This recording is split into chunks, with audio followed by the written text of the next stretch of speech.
Yes, we sent out a newsletter this week, so just a brief reminder of what was in it.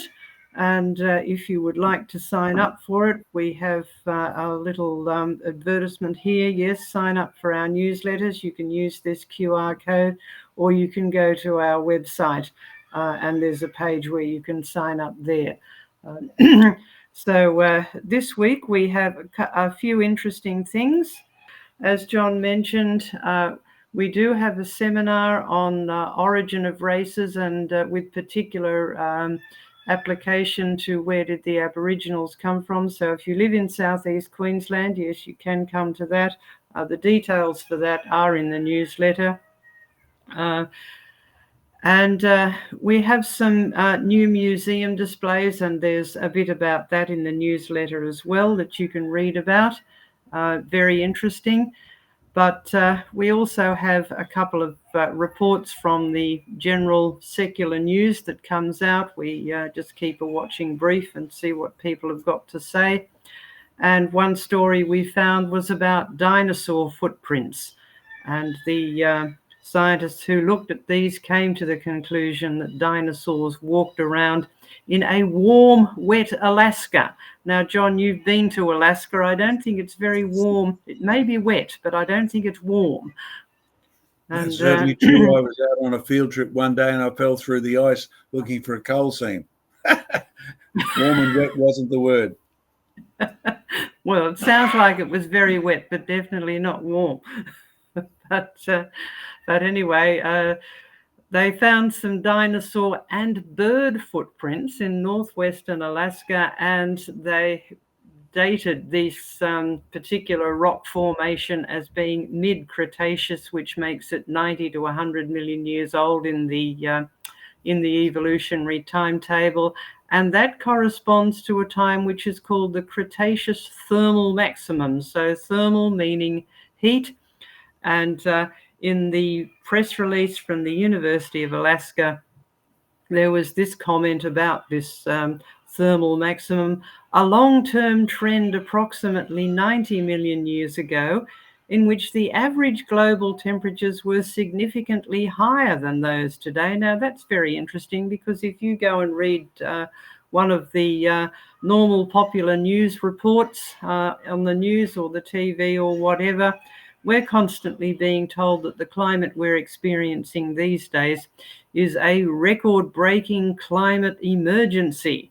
I think people need to sort of put two and two together. Now, we don't agree with the 90 to 100 million years, but there's certainly evidence that the world has been warmer than it is today.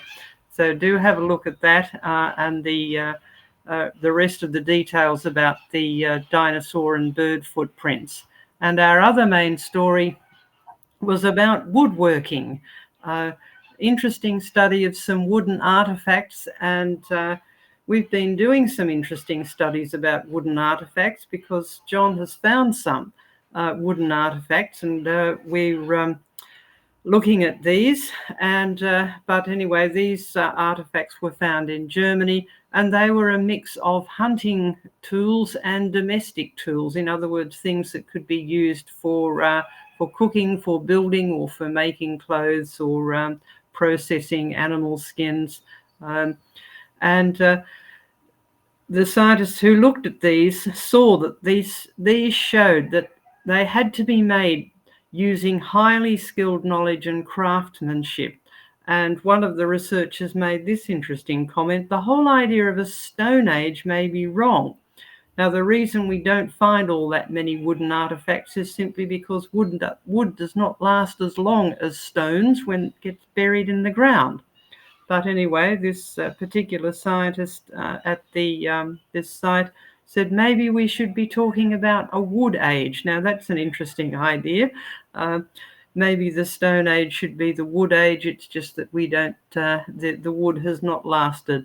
But even so, stone tools are not primitive either.